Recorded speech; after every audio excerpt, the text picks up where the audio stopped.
Okay, we are going to start. Good morning, everybody. Thank you all for coming to today's event.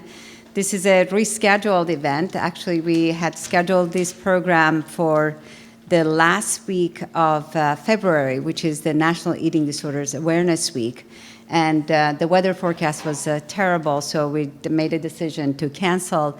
And we are so fortunate that we were able to put the program back together with all the presenters and to do it in such a beautiful sunny day.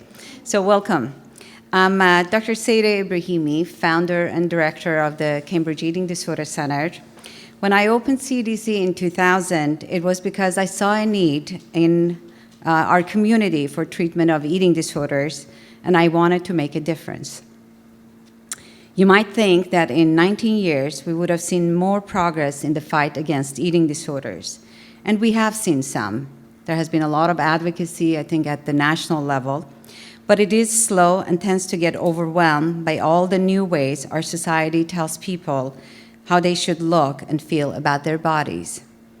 The complex psychosocial nature of eating disorders makes them difficult for many to understand, especially in a time when our most often repeated solutions come in sound bites. The secretive nature of eating disorders is another reason that progress has been slow. Individuals and families feel shame and guilt while having no idea where to turn for help, the perfect recipe for sweeping the issue under the rug. But today is different. Today we are here to talk about eating disorder prevention and recovery, and to honor a leader in our community who has not only spoken out on the issue of eating disorders, but proposed legislation to help prevent it.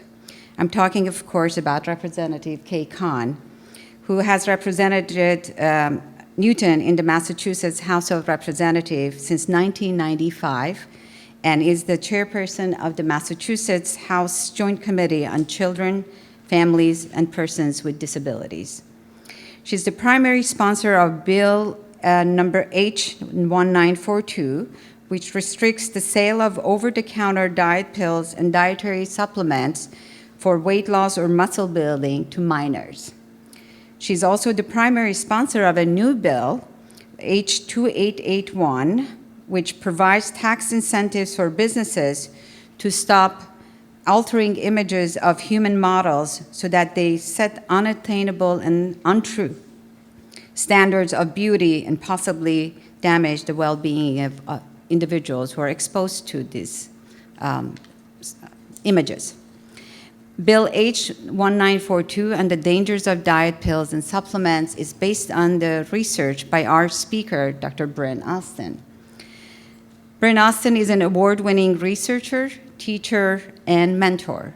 She's the director of fellowship research training in the Division of Adolescent and Young Adult Medicine at Boston Children's Hospital and director of the Strategic Training Initiative for the Prevention of Eating Disorders, the acronym STRIPE. She's also director of the Sexual Orientation and Gender Identity and Expression Working Group at the Harvard Chan School of Public Health and Boston's Children's Hospital, and she's also the president of Academy for Eating Disorders.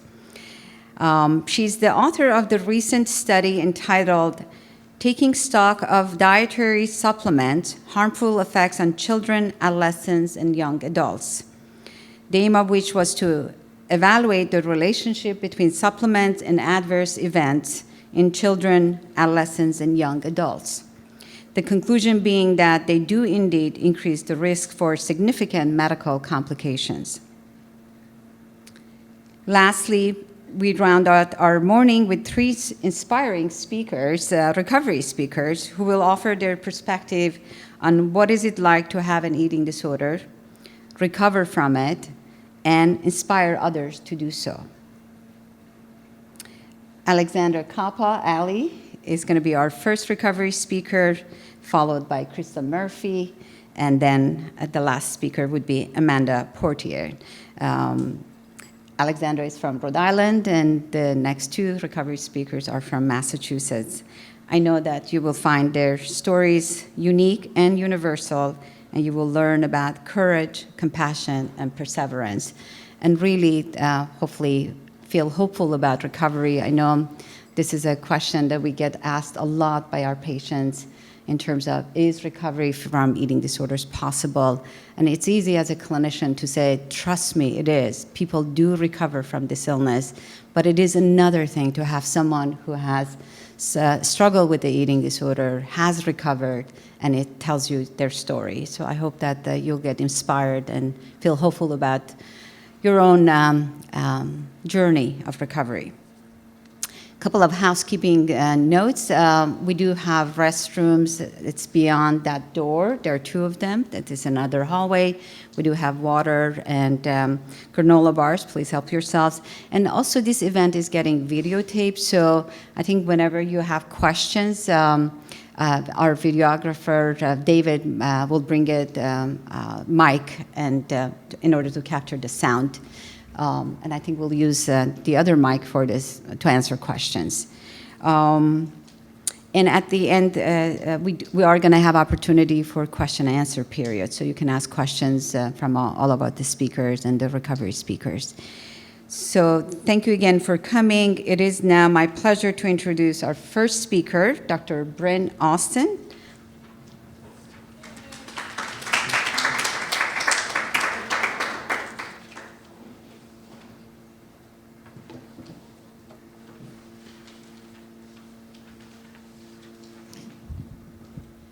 Thank you very much. It's such a pleasure and an honor to be here, and I appreciate the invitation to join you all today in the important work that the Cambridge Eating Disorder Center does. Is the mic close enough? Is it fine? Okay, very good, very good. Just to give you a little forewarning, there is going to be an audience engagement and activity a little bit later, just so you know, but you can sit back for right now until we get to that. First, I want to begin with some thoughts about these issues that we struggle with, that we are trying to find solutions for day in and day out for many, many years. And the folks in the room and all of you, I know, are very dedicated to this. I want you to imagine a world where girls and young women believe in themselves, a world where girls are willing to speak up, to share their ideas, speak out when they see something unfair, and step in to lead, to make positive change in their communities and lives. This is a world we all want girls to be able to take for granted someday, a world where girls grow up never questioning that not only are their ideas and leadership valued, but also seen as essential for a community to thrive. A world where all girls can grow up at home in their own bodies and their own communities. But for too many girls and too many young people of diverse genders, they learn they're not good enough, that their bodies are shameful. They learn they must spend their days dieting, constantly comparing themselves to society's distorted ideals of beauty in magazines and social media. They learn to take diet pills, which they can buy legally in any grocery store or online in the US and many other countries around the world, despite the known dangers. They learn to be Houdinis, experts at hiding themselves and who they are. Too many girls, too many boys, and too many people of diverse genders are sitting on the sidelines, disempowered and struggling with low self-esteem and poor body image. So how did we get to this place, so far from the world that we dream of? Everywhere young people look, they see images of models held up as the ideal of beauty and status. They are lionized for being trim or buff, without regard to the cost to mind or body of striving for a distorted ideal that is unachievable for most, including the young models themselves. Adding insult to injury, there's rarely any acknowledgement of the advertising photo editor's manipulation of images, which often make a model's image so unlike his or her true form that even their own parents may not recognize them. And weight discrimination is relentless in media, schools, workplaces. It is especially harsh in the lives of girls and young women who bear the brunt of this unfair treatment, but it absolutely affects boys, men, and people of all genders. But like selling toxic diet pills and deceptively manipulating advertising images, weight discrimination is legal in the United States and in much of the world. In every U.S. state except Michigan, it is legal to fire someone from a job or deny them an education because of their weight. How can young people reach their full potential when the deck feels so stacked against them? And my answer to that is with our help. With our help. If we join forces together with youth, with parents and guardians, with community and business leaders, and with policymakers, we can restack that deck. We can move hearts and minds and empower them to believe in themselves, fight back against weight-shaming bullies and advertisers, and join others in changing our culture and our world. The old adage to think globally and act locally is as true for this as it is for other critical issues of our day. Here in Massachusetts, and with the research and training program I lead called STRIPED, and that's the Strategic Training Initiative for the Prevention of Eating Disorders, a public health incubator based at the Harvard Chan School of Public Health and Boston Children's Hospital, we take this adage to heart. We are building a movement through innovative, solutions-oriented community advocacy, and that's where all of you come in.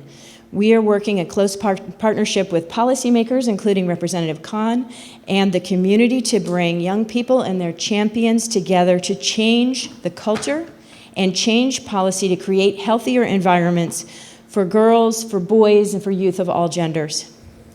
Striped is working closely with our partners at the Multi-Service Eating Disorders Association in Newton, and we're looking forward to working with the Cambridge Eating Disorders Center, too. We are also working with the National Eating Disorders Association and a number of other community groups. And most importantly, our dear friend and hero, the incomparable Massachusetts Representative Kay Khan.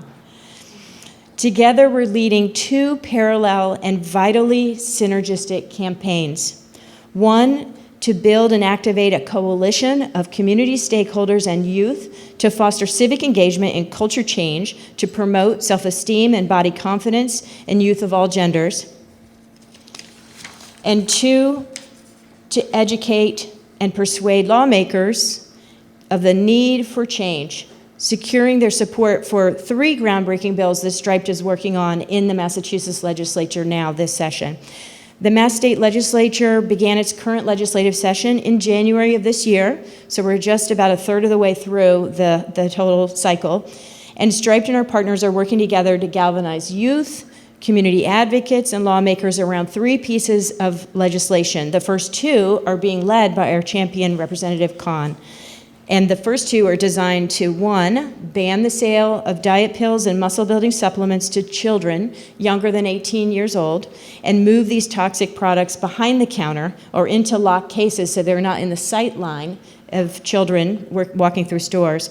And the second bill, the new bill, to reward companies with tax incentives when they pledge to stop digitally altering images of models' bodies' size, their shape, and their age and their skin tone in advertising. A third bill we are working on is sponsored by Representative Tram Nguyen and Senator Rebecca Rausch in the Massachusetts State House, and that is to put an end to discrimination based on weight in education, in employment, and in public spaces.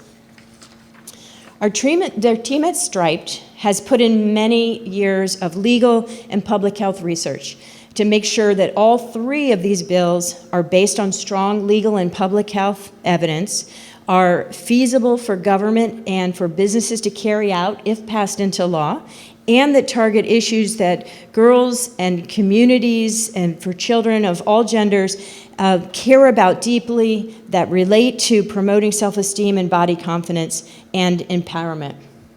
Now, for the next few minutes, I'd like us to take a deeper dive into that first bill that I mentioned that's sponsored by Representative Khan, and that's the bill entitled An Act Protecting Children from Harmful Diet Pills and Muscle-Building Supplements.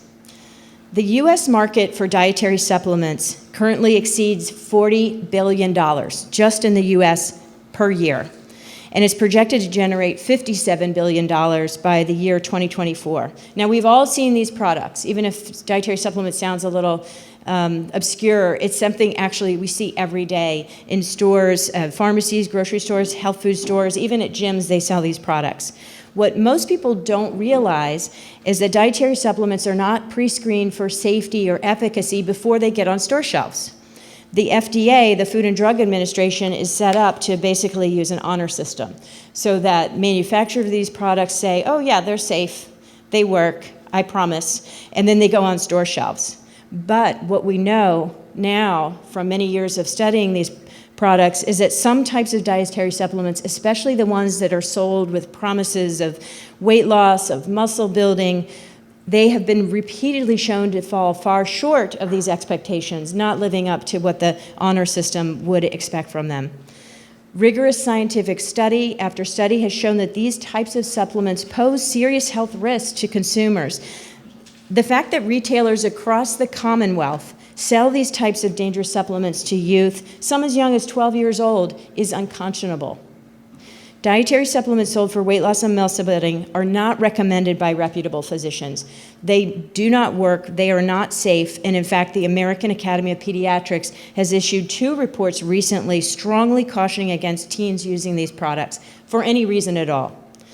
Many of these products have been found to be adulterated, that is, laced with prescription pharmaceuticals that are not revealed on the package, banned substances, heavy metals, pesticides, and other dangerous chemicals. Furthermore, studies have linked weight loss and muscle building supplements with stroke, with testicular cancer, with liver damage, and even death. This is a very serious breach of trust with these manufacturers. The CDC, that's the Centers for Disease Control and Prevention, estimates that 23,000 Americans are sent to emergency rooms every year because of dietary supplements, and fully a quarter of those are due to supplements that are promising weight loss. So that one category alone makes up a quarter of the cases of people having to go to the emergency room. In the US, the rate of serious liver injury has risen 185% in recent years, and a big portion of that is due to serious drug-induced liver injury caused by dietary supplements.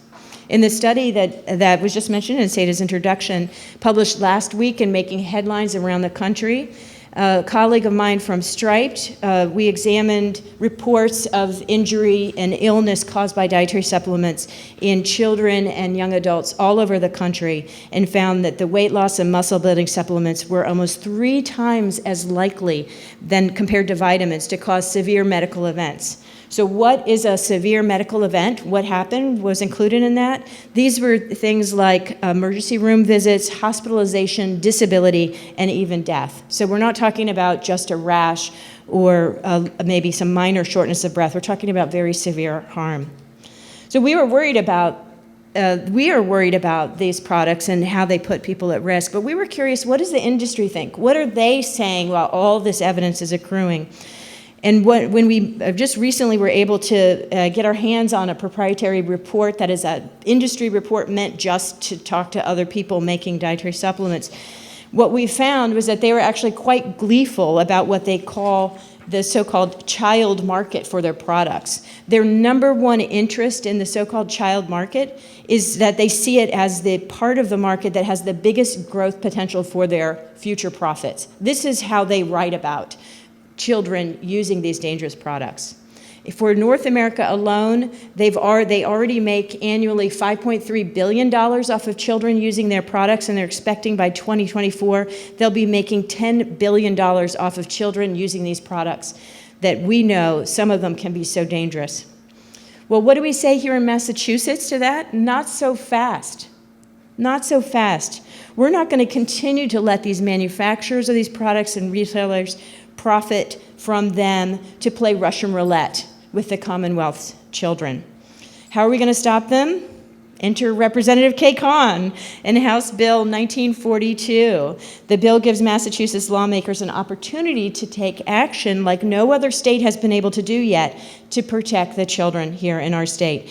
The bill, as Seda had mentioned, would prevent the sale of these particular types of supplements, the weight loss and muscle building ones, to minors, and would move the products behind the shelves and in locked cases. So is this so different from how we've handled other dangerous products? Think cigarettes. Think pseudoephedrine. The government was able to step in and make these products illegal to sell to children and move them into cases. When they saw there was a risk, we can do the same. We can do the same. We need to act to put limits on these unscrupulous manufacturers to protect young people in the Commonwealth. But it's going to take all of us stepping forward to speak out to our state lawmakers. And that's where you all come in, and now we've gotten to the part where I want to have a little fun together here, talking through how are we going to do this. So now it's your turn. The next thing I want you to do is to get your feet wet, imagining what it would be like to go down to Beacon Hill to talk to lawmakers. Has anyone actually done that before? Anyone, whether it was a city council? Okay, we see a hand in the back. Thank you. Yes, thank you. And were you doing it here in Massachusetts, or? Yeah, great. And were you in Massachusetts or somewhere else? Other states. California? Great. All right, so there's some experience in the room, but after the end of our activity, everyone's going to have a little bit of experience of what it's like to do that. So what I'd like you to do is imagine that you've arranged a meeting down at Beacon Hill, it's not far from here, at the State House with your lawmakers, so the people who represent you either in the House or in the Senate, so the two chambers of our state legislature. And as a resident of Massachusetts, no matter your age, and actually no matter if you're a citizen or not, just being a resident of Massachusetts, you absolutely have a right to go and talk to your lawmakers and talk to them about the issues you care about, so that all of you do. What I'd like you to do is imagine you've set up a meeting, and your goal is to convince the lawmakers that pharmacies, groceries, gyms, and other retailers should not be selling these products to people younger than 18 in Massachusetts, that you want them to support Bill 1942. So what I'd like you to do, this is the active part. So if you have a pen or you have a cell phone and you can just type a note to yourself, for the next 60 seconds, what I'd like you to do is write down 3 bullet points of what you will say to support your argument. Now, everyone has a handout. It was in the back of the room, and I handed them out to folks. So you can certainly use this as cliff notes or a crib sheet, or you can write on this if you have a pen or pencil, or just type on your tablet or your phone. For 60 seconds, 3 brief bullet points of what you would say to your lawmaker to convince them that we need to stop selling these products to kids. All right, it looks like we had some good conversations going. So let's come back together. I want to hear how it was. I know you have to imagine you're down at the State House when you're actually sitting here in Cambridge, and you imagine you're talking to someone who you may not have met yet. But tell me, what did it feel like to pretend to do this role play of talking to your lawmaker? Did it make anyone nervous? Just even imagining doing it, you still were sitting just right here. I know, that's exactly my reaction too when I'm given these kinds of things. But after the nervousness, what else? What else did it feel like to be able to pretend you're trying to convince your lawmaker? Yeah, Colleen. Go ahead. What was it like? And you've even had a little experience. Well, just that they,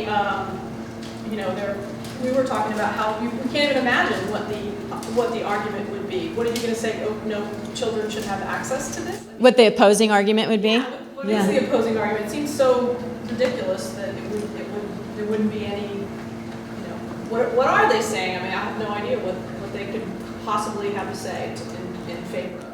Yeah, well, it seems pretty ridiculous to me, too, that they would try to defend the products. But actually, 2 weeks ago, we did have a hearing at the State House. Representative Khan came and testified, and a number of people from the community came, including a 16-year-old from a high school outside of Boston, got a half day off school, came in, and told her truth. She talked about how the products had been like a siren song to her as her eating disorder was developing. They were so easy to buy. She ended up suffering a great deal from using these products, and then fortunately was able to get the eating disorder treated. So now at 16, she was able to come and testify.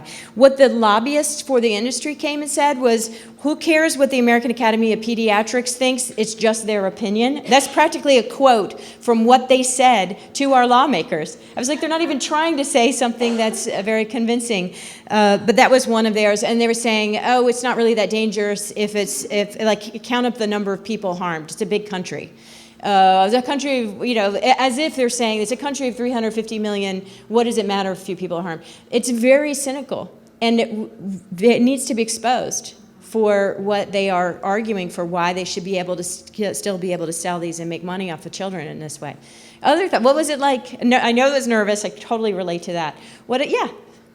Sorry, I just had to move my card. I don't know if anyone said this. I think the argument that I would take is more about informing the public and the public's right to know what's in the products that they're consuming. and using examples like you said about things like Sudafed or keeping cigarettes behind the counter, but also some of the labeling that we see now in like the larger consumption industry around things that are non-GMO, things that are labeled organic.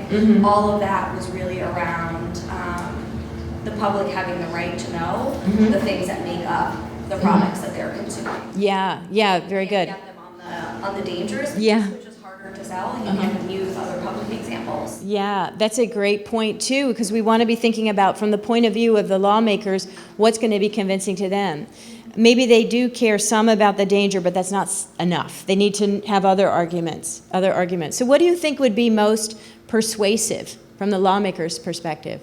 Of the things you heard or that you were thinking about, which do you think really drives home the point that could be most persuasive? Any thoughts in the back? Oh, you too, in the back. Any thoughts about what you think would be most persuasive to lawmakers? People said they're not going to vote for them if they.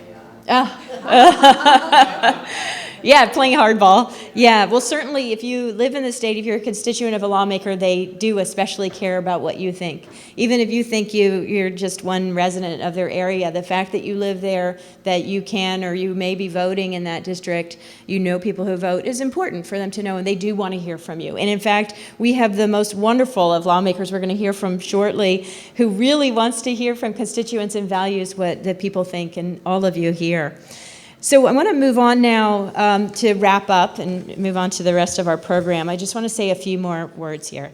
So it isn't that hard. It's a little nerve-wracking here, but as you go down with a friend, with family, it isn't ultimately that hard. Once you live it and go and have these conversations, you can see it's not that hard to make the phone call. You can send emails.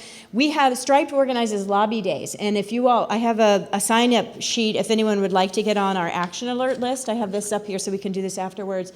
We'll let you know when we're going to have a lobby day. If you can get time to come down and meet with lawmakers in person, it's the most persuasive, but sometimes you don't have time.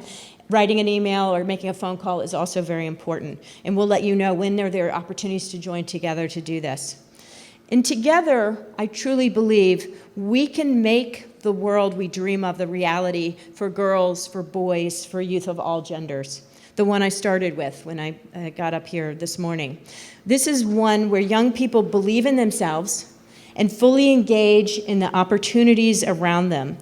Join us at the State House a little bit later this summer or potentially in the fall, and you can help us do this work together. Come talk to me afterwards. Our goal is to engage youth and communities in Massachusetts in civic advocacy, like we just pretended to do, to catalyze change, because that is how change happens. Together we can make impactful culture and policy change to help young people feel good about themselves, at home in their own bodies, and empowered to lead, like the 16-year-old who came down with us a couple of weeks ago, empowered to lead. Every child should have a chance to reach their full potential, and absolutely right here in the Commonwealth, that's what we're fighting for. So thank you for spending the morning so far with me, and I'll look forward to talking with folks afterwards, and please do feel free to sign up if you want to find out how to get involved in lobby days and advocacy days with Striped. Thank you.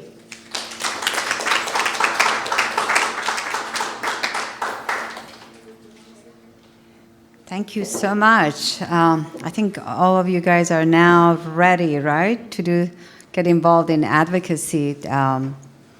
So our next speaker, and we are delighted that she's here.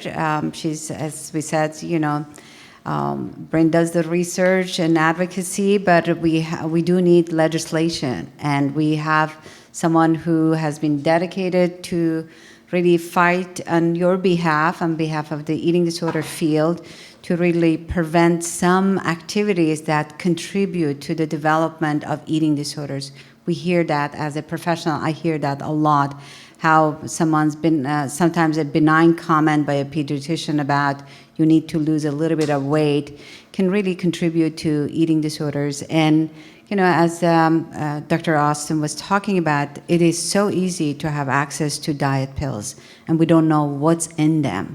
And with the false claims that they have, really perpetuating this notion of quick solutions and just a body image that's just not realistic and attainable.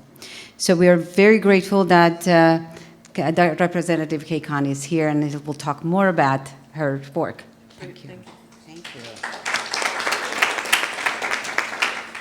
Thank you very much for that introduction, and I'm also delighted to be here and delighted to learn more about CEDC and the work that's going on here, and I've very much enjoyed working with Dr. Austin. We've been working together now for actually quite a while, and this is actually the second session that we have filed the banning of the dietary supplements, and we've just started out on the sort of they call photoshopping, or the bill related to the image of women in advertising.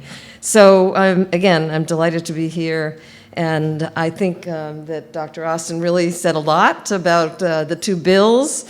And I think I'll spend a little bit of time telling you more about the legislature, because I think that's important.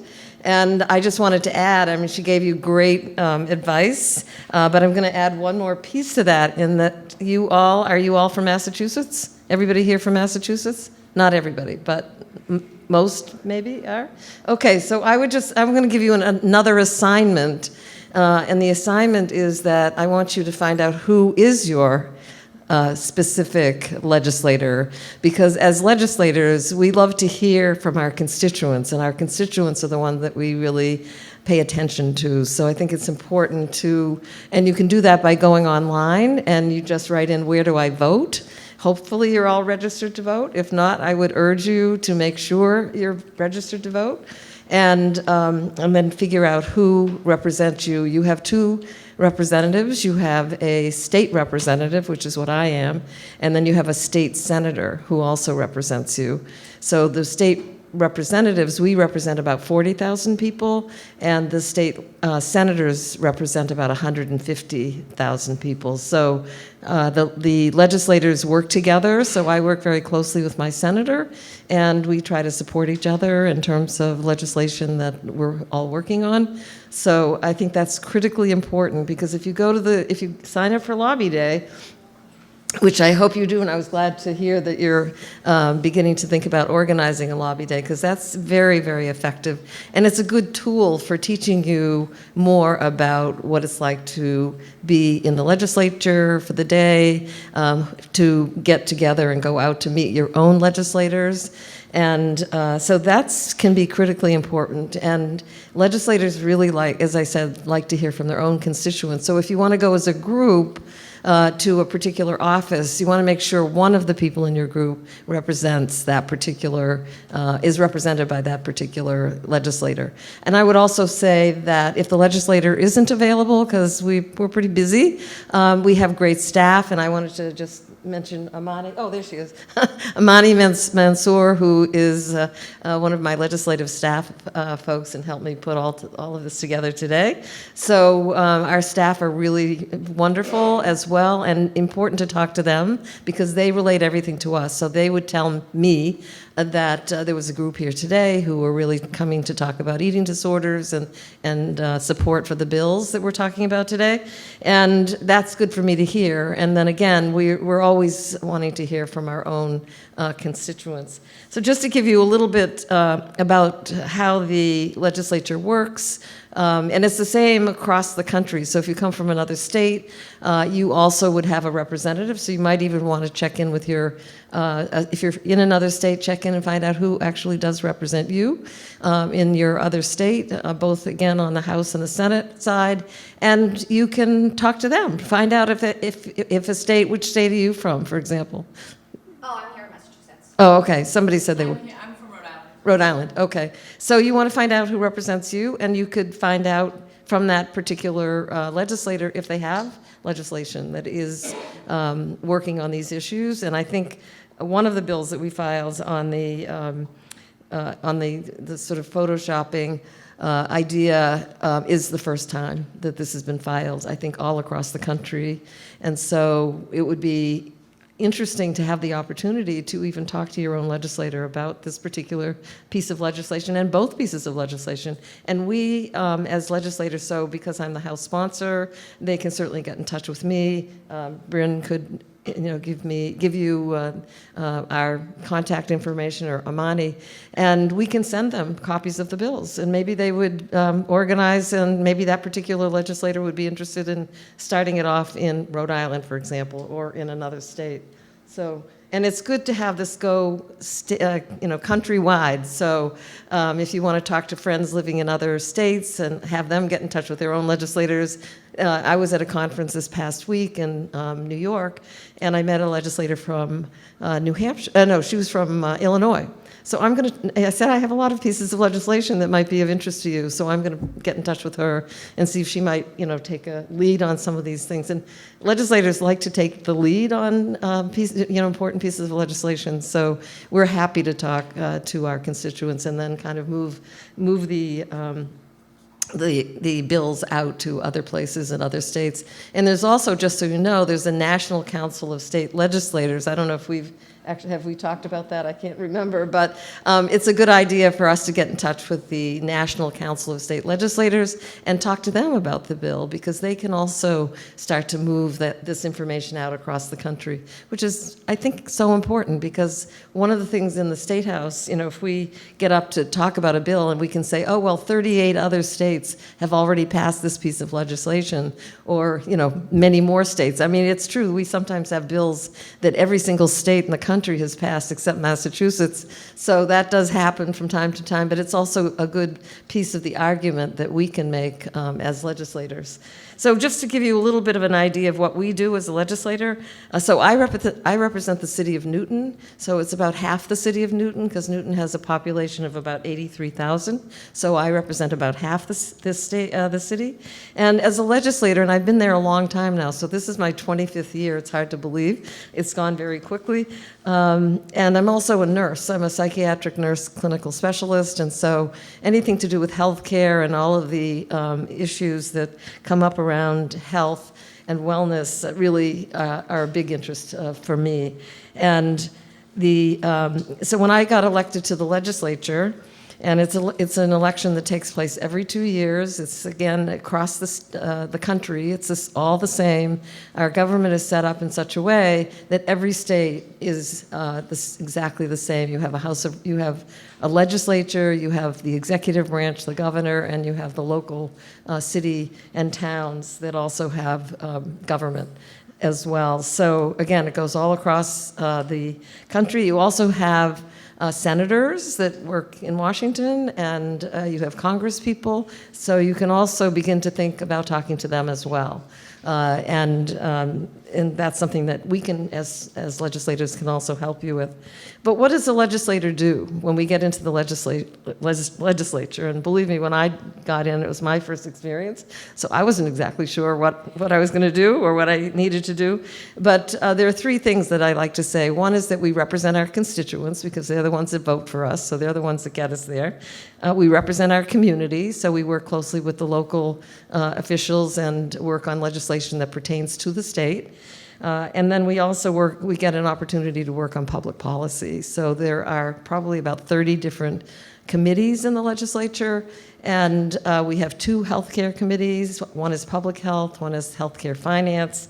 My committee that have been the chair of for the last 10 years is the Committee on Children, Families, and Persons with Disabilities. I'm the House chair, and every committee has a House chair and a Senate chair, so we work together, and that's a way that we can move bills forward and out and along the process. You can also go to massachusetts.gov, and there's a lot of information there about how the legislature works, and then you can also look separately at the legislature, and also how the administration works, and then how the legislature works.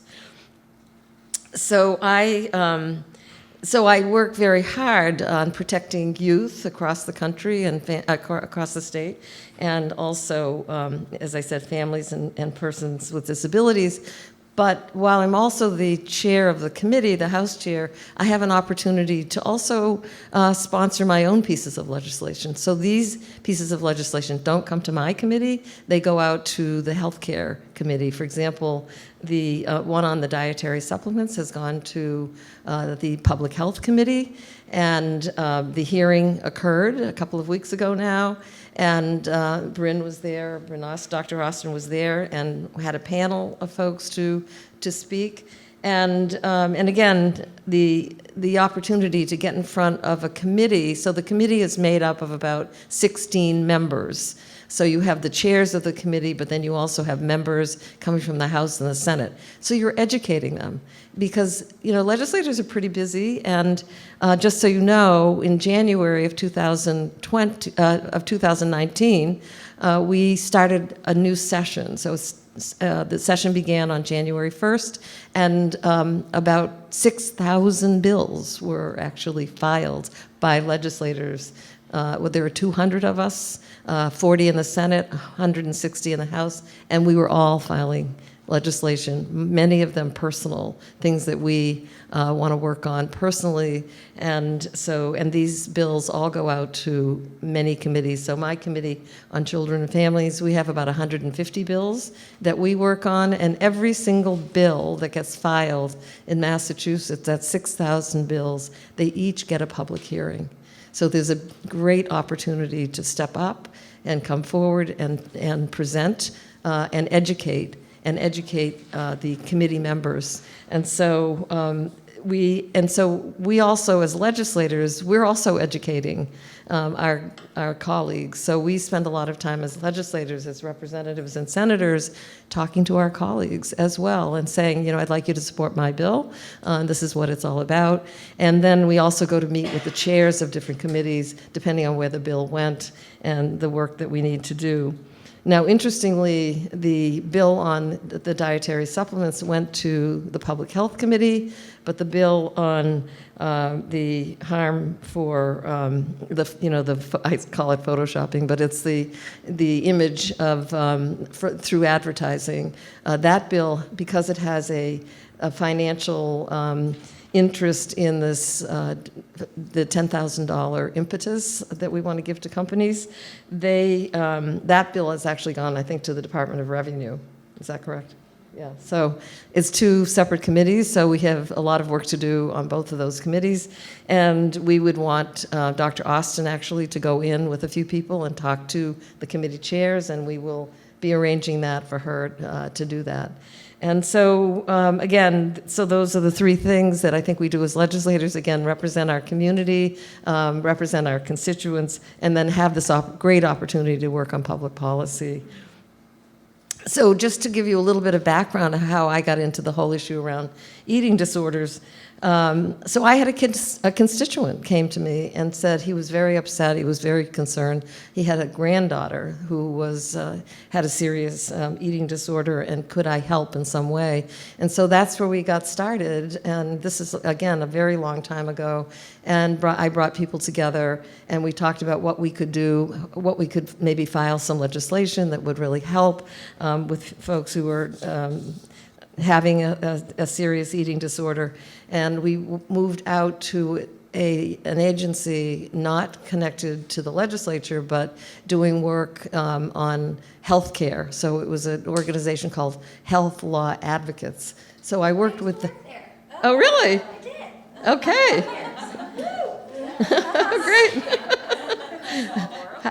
When was that? How long ago? I was just working at Healthcare for All again, and I was at Health Law Advocates from 2014 to 2015. Oh, okay. So you must know Matt Seelig. I do. I'm still Okay. there.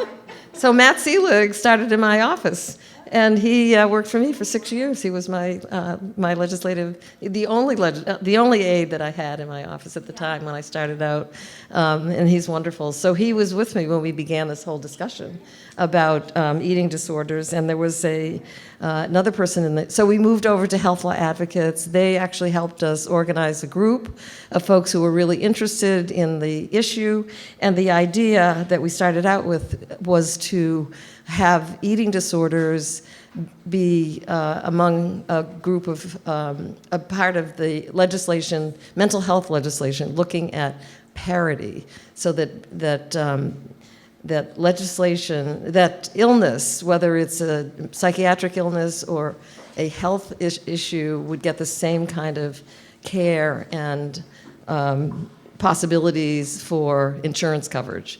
And so we worked on this bill, we put together legislation, and we worked on it for years and years and years, and it never really moved. There was a moment when it did get included with the whole program that was working on parity, and it is considered to be parity, but I don't think it really covers exactly what we're looking for, so I continue to work on it.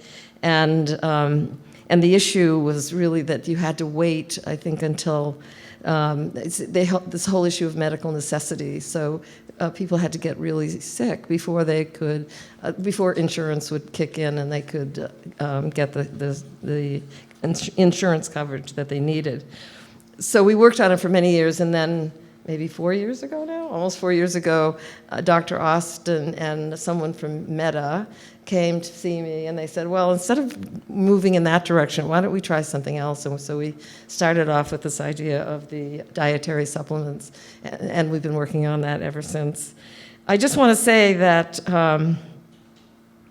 the problem is, and it's a big problem, that's why your help is so critical here, because the dietary supplement industry, as was already mentioned, is a $40 billion industry. And if you go into any of the supermarkets or the pharmacies or even some of these health companies that promote some of these supplements and look and see what's there, it is just amazing. I mean, next time you're in Walgreens or CVS or even Whole Foods. I was in Whole Foods yesterday and I see a huge shelf just filled with all different containers, with all different kinds of dietary supplements. And they all say that this is not regulated. And this little thing at the bottom says it's not regulated by the FDA, and it's a dietary supplement. And then when you look at the price, it's like $50. So, you know, it's about money. And so these companies are all making money. And so it's going to be very hard to convince the legislature that this is something that we really need to be paying attention to. And so there's a lot of work that needs to be done. And again, all across the country, I think it's important. There has been some help from the attorney generals in the country. There are a number of attorney generals have signed a letter also sort of saying that we ought to be looking more at the dietary supplements, but it's not enough. It's a beginning. And again, going out across the country is what we hope to do. And the interesting thing is that they have a lot of lobbyists, and these lobbyists are very well trained, they're very well paid, and we've had them here in Massachusetts, and they're not happy. And I have been getting emails, in fact, from all across the country, people all across the country. A notice has gone out to about this particular legislation saying that it's trying to get rid of the dietary supplements, which is not what we're trying to do. It's out there, they're out there, it's going to be very difficult. We don't want to get rid of them, but we want to make sure that people are educated so they know if they buy something that they know what's in it. And you can see what's in it. You know, they list everything, but I don't think they list everything. And then we know that they're harmful. Some of the ingredients are harmful, particularly for young people. And that's what I really am concerned about. I want to make sure that we are protecting young people under the age of 18 so that their brain development isn't affected by some of these chemicals that are in them. And so we need to really push this out there. And so I urge all of you not to just find your own legislator, send an email, go to Lobby Day, and then even come to one of the bills hasn't had a hearing yet, so coming to that particular hearing would be an important thing to do. And I think that it's also something you can talk to your parents about and your friends and ask them for help because we really need help to combat this. And it's going to be not an easy road to take. So I would just mention one of the other interesting things for me is that one of my friends is Jean Kilbourne. I don't know if that name means anything to all of you, but she actually had started down this path, believe it or not, in 1979. She started down this path of looking at advertising and the effects of advertising on particularly women, but both young men and young women. And there was a documentary that came out based on the work that she had done called Killing Us Softly. And I think you can probably find it on Netflix, but it's probably worth having a look at. And she actually continues, like Dr. Austin, to move around the world, talking about this. And so it's great that we have Dr. Austin and Jean Kilbourne and others who really know that this is something that we need to do, and we'll keep working on it. So I would just try to finish up, and happy to answer questions. But again, we can give you the numbers. Number 1942, which is an act to protect kids from diet pills and muscle building, and then House Bill number 3892, which is an act, it's called Mental Health Promotion Through Realistic Advertising Images.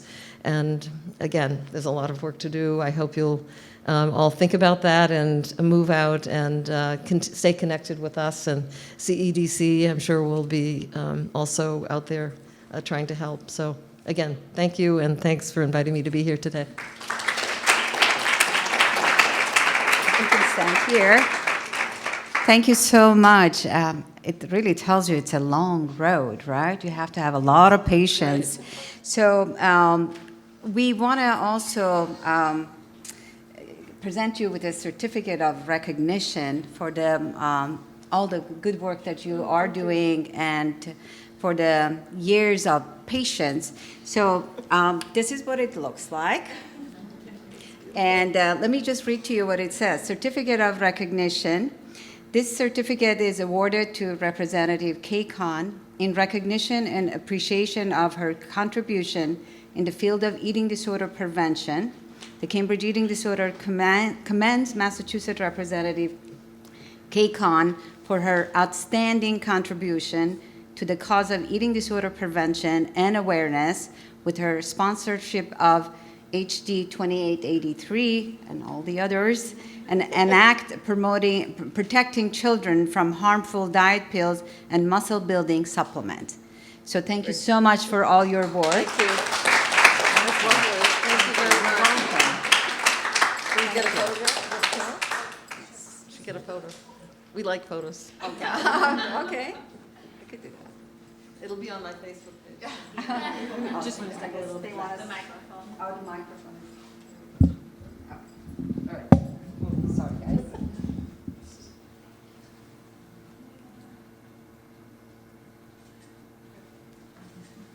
Well, thank you so much. Really, thank you. We appreciate that. And I just heard one word that I have to repeat. It's It's perseverance. It's stick-to-itiveness. And I have many pieces of. I just had one piece of legislation passed that I worked on for 7 years, and I'm really pleased about that. So, Yeah. that's what it is. Perseverance. Perseverance. So I think we'll start with the word perseverance, because that is something that recovery is all about. I know we are always looking for short solutions. It's difficult to struggle, and you want to have magical solutions, quick solutions to end the difficulties you're having. But to have 3 recovery speakers, I think they will talk to you about the work that the recovery takes, and probably the perseverance and the hope that it can end and there is recovery. So we'll start with our first speaker, Alexandra Kopa, who's from Rhode Island. And I'll let all the speakers talk about their own story. So that's my only introduction. Good morning. Thank you so much for being here with open ears and minds to listen to my story. I would like to start with a blog post I wrote during my time here at CEDC, written August 3rd, 2015. I entitled it Nostalgia for Ignorance.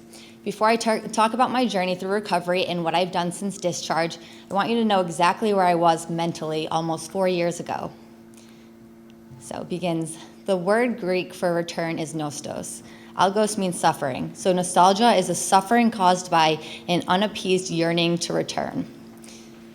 Every morning after breakfast, we open the glass doors in the group room and walk out onto the balcony to take a bit of the sun in before our day. Some of the girls smoke and some of the girls just sit and think. I like to look over the balcony at the people walking around Harvard Square to their unique destinations. I think about how different my life is from theirs, not only because I'm in recovery, but because even when I'm on the outside, my perspective is so separate from theirs. These past 2 years have been a process of me forgetting how to live rather than learning how to thrive. College for most is a time to become independent and explore new passions, experiences, and life choices. Last night I couldn't sleep because of this nagging longing for this treasure that I expected to have a piece of 2 years ago. I began to swipe through pictures from my freshman year at Brown and was pained to actually visualize the spark and vitality drain from my eyes as the year progressed in the album. I felt a pang in my heart grow stronger and more painful as I remembered the hardship grow with each month that passed by. I saw my weight increase, and I recall the tears and shame I felt and heard myself telling my friends to go out without me because I was not good enough to be in public. I saw the weight come off and my skin become pale and bruised. I heard my thoughts counting every single calorie, enduring every moment of exercise down to the second, repressing every rumble in my stomach and feeling delusions of fat forming around my midsection with every bite of the baby carrots I ate for lunch. I feel like I'm going to throw up as I write this. Remembering these emotions isn't just hurtful, it's sickening.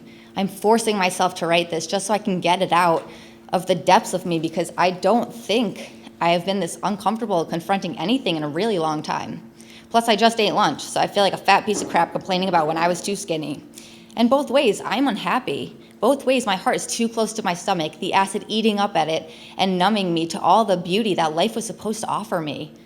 I remember I had hopes and dreams. I remember when my ambitions were real and I had no doubt that I would achieve anything I ever wanted. And now I'm sitting in an inpatient center, unable to look straight at my computer, scowling from both resentment and anger as I write about how when I look outside, instead of seeing opportunities, I see lost time and mourn each day that has come and gone. As a scholar, I used to scoff when people said ignorance is bliss.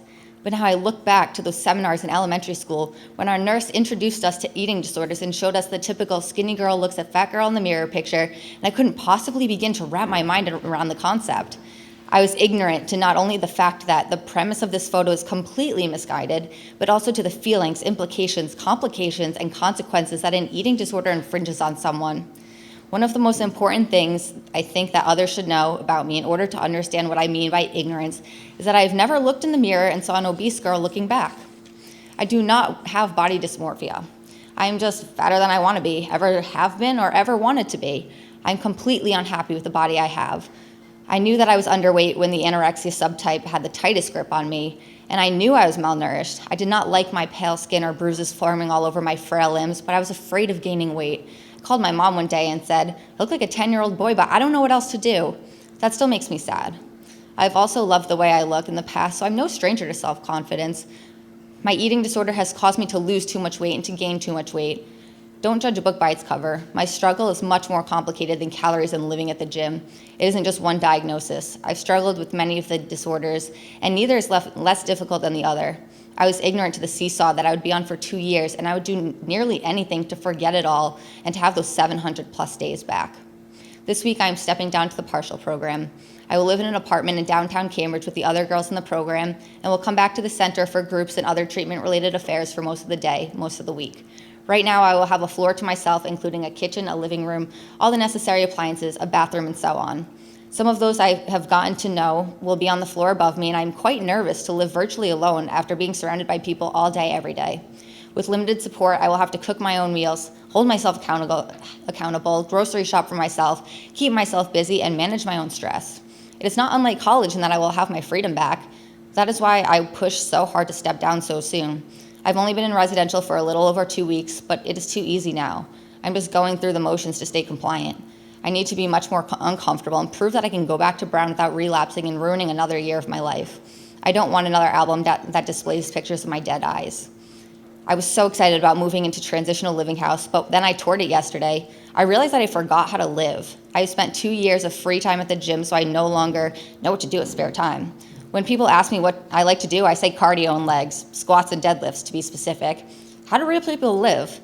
How does one spend a full 24 hours without compulsions and behaviors directing every move? Life is so much simpler when you are a puppet. I'm afraid to be alone because I don't trust my mind. I'm afraid to be alone with my thoughts. When July turned to August so quickly, the return to school became a reality and not just some idolization in the not so near future. I need to get my together like yesterday. I lost 2 of the best years of my life, and it's scary to see the jarring difference between my mindset going into college in 2013 compared to right now, while considering the possible fate of my junior year, knowing my stinging past. I'm scared to lose my youth to my malicious mind, but I'm ready to take the next step to prevent this from happening. It took me 2 years to hit rock bottom and agree to admit myself into treatment. You can feel when your heart is open to change and when your mind is ready to explore new possibilities. Your body becomes tired of being tied down by emotional shackles and dragged backwards by lead boulders of anger attached to your ankles.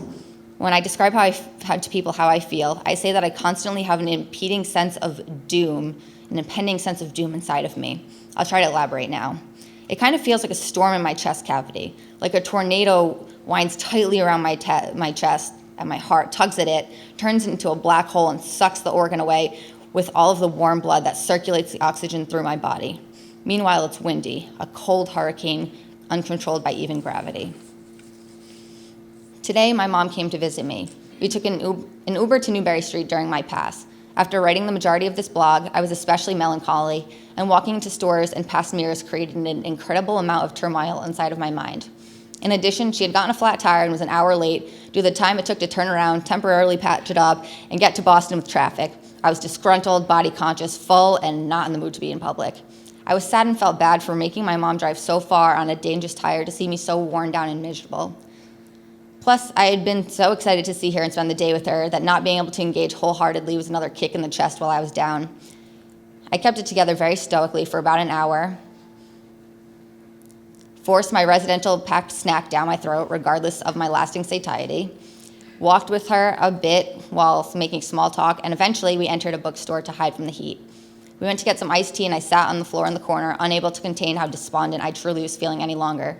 She returned, sat on the ground next to me, began browsing through books, and then noticed I began weeping quietly. "You have to tell me what you're thinking if you want me to understand," she said to me. I told her how I felt hopeless, unwilling to pursue wellness and happiness anymore, fat, trapped, and lost. I told her I didn't want to do this anymore because it is never, ever going to go away. Even when it gets better, it's never gone. That is unfair and discouraging. I see exhaustion, abandonment, and surrender in my face, and dejection in my newly weak posture. I'm sick and tired of being sick and tired. If residential is easy because I get to be a zombie, transitional is going to be one hell of a wake-up call. I talked to my mom honestly through dinner after showing her around the transitional house about what it will be like and how it will help me get back to ground successfully. And I realized that I'm moving too quickly. Maybe I don't want to go back. I just said I lost 2 years. I'm not 100% sure this year is going to be any better.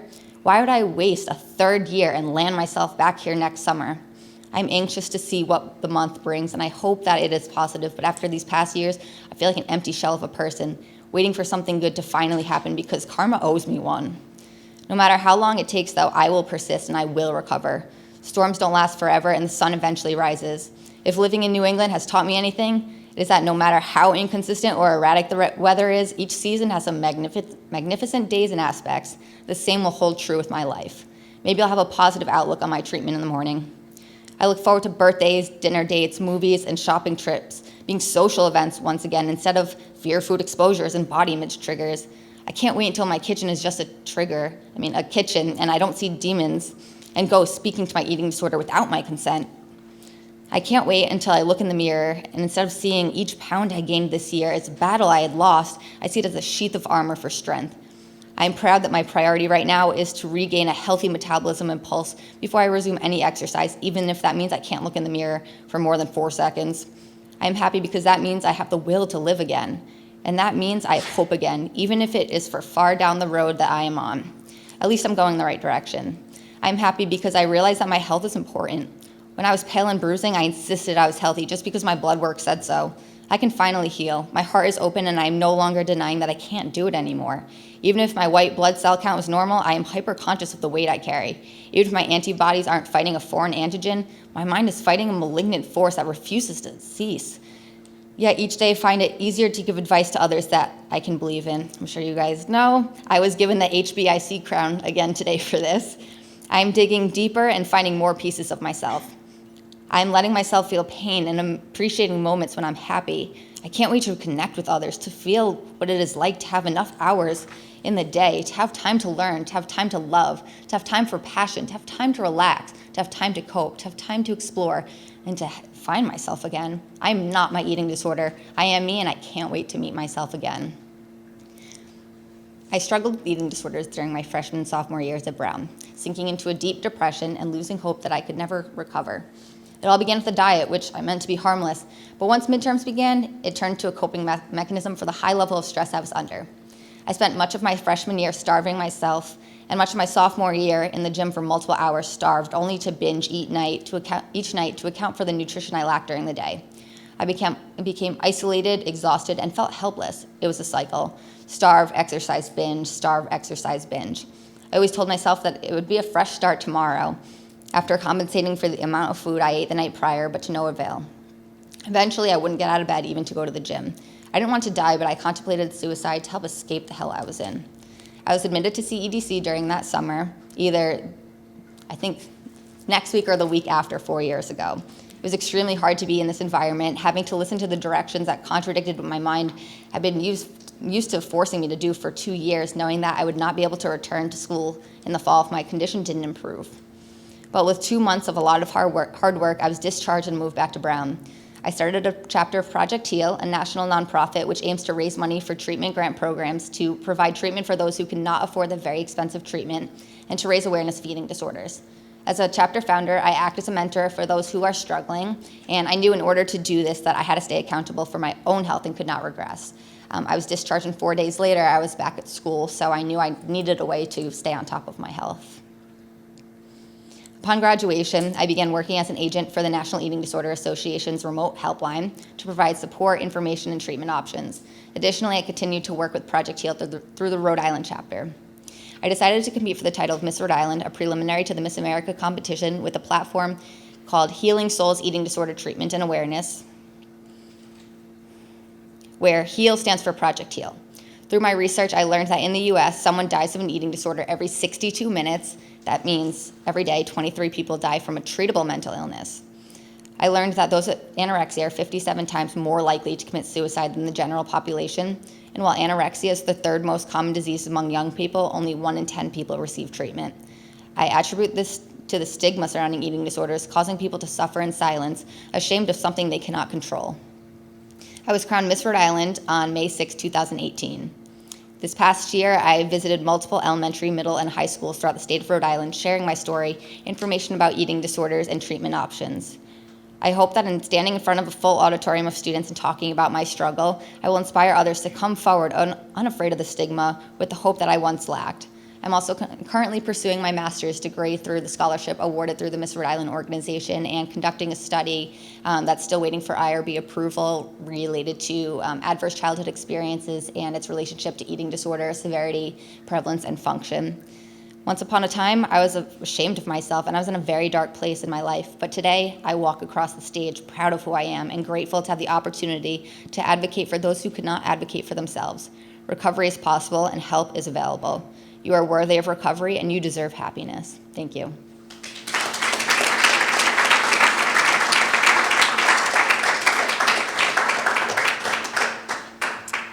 Thank you so much for your story of how your eating disorder developed and the recovery and just the thoughts, those thoughts that are in your head constantly fighting.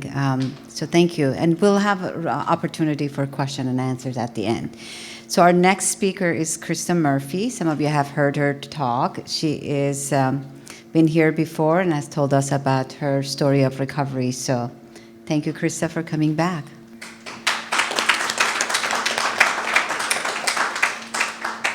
Hi, everybody. I'm nervous and sweaty. 6 months pregnant, so I'm a little shaky and weird. But I always introduce myself the same way, and I apologize for the people in the room that have heard this before, but it's just a brief glimpse into my story. I once heard a woman on a podcast describing her life with an eating disorder as like being a passenger on the Titanic. She described the helplessness and frustration of her relentless effort to find out why the ship was sinking. It was only in her recovery that she found out it didn't matter, She just needed to get off the ship. I couldn't describe my recovery efforts better. I had no history of trauma. I was smart, funny, charismatic, and beautiful. But even at the early age of 2, my mother described me as incredibly sensitive and spiritual. Throughout my entire life, I can't think of a time I couldn't sense what people were feeling, even in their best efforts to hide it. I was incredibly in tune with emotions, both mine and others, and because of this, I experienced them in extremities. I also can't remember when I wasn't obsessed with food. Every memory, occasion, person in my young life was linked to food for a reason I'll never know for certain, but for what I believe to be a perfect storm of genetics, personality, and destiny, I used food in a way that was different from normal eaters. I have early memories of hiding food in my room, eating until I made myself sick, and starving myself because I didn't like the way I looked or felt. I remember thinking I was fat and being terrified to be weighed in school in 2nd grade. These aren't things I learned, they're things I felt. When September 11th happened, only months after the untimely and tragic death of my uncle, I found myself experiencing my first of many anxiety attacks. Anxiety for me being the absence of God, and God not referring to any religion, just my sense of what I held on to, where I was from, and the layout, if you will. The reason things made sense, and the belief that love and good are the powers that drive. Controlling food became my existence from that time onward. Dieting led to severe restriction. When the hunger overcame me, I began binging, and my weight fluctuated noticeably. I learned how to make myself purge to try and regulate my now out-of-control binging. From the time I woke up until the time I went to sleep, and often in my dreams, I was tortured by thoughts of food in my body. At 18, I sought help. Therapists tried different techniques to try and decrease the damaging thoughts and behaviors with no avail. I entered an eating disorder treatment center for the first time at 23, the room you're in now, and finally found some relief. Within those walls, I was safe. I could talk openly with other patients who got it. I couldn't engage in behaviors there because I was watched. Sadly, I relapsed every time within days after being released. I was a patient here 5 times in my adult life, and I was also at 3 other residential treatment centers all over the country. This cycle tore at my heart and spirit and damaged my family and interpersonal relationships. So I did the only thing I could at the time. I learned how to shut my feelings off.